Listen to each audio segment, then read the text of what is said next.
All right, how to export a transaction from zipForms.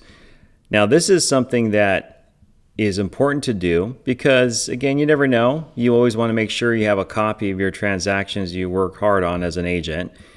So there's two options. So when I go in zipForms here, you see I'm in the transactions view.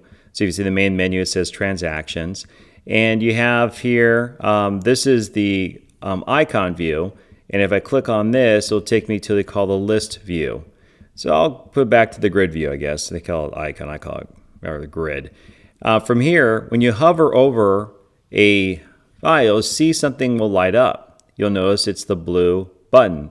This is kind of like the right button we call more actions. So when I click on this, this will give me some additional transaction details and also actions that I can apply to this particular transaction, in this case sample 5.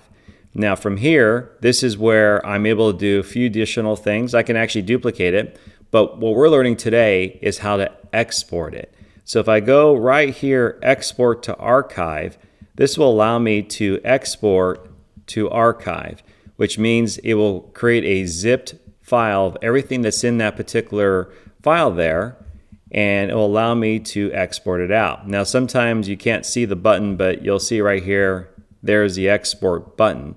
So when I click the green export button, zipForms will then launch the file dialog box, which will allow me to then save it to the downloads folder to the browser. In this case, I don't have an option of where it saves.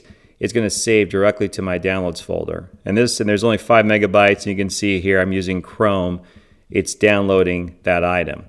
Now, you're wondering if you want to do multiple, this little box here allows you to select multiple files. When you go past, I believe, 3 or 4 plus, and then if I go ahead and want to export, you'll see that there's an export button that appears on the sub menu item.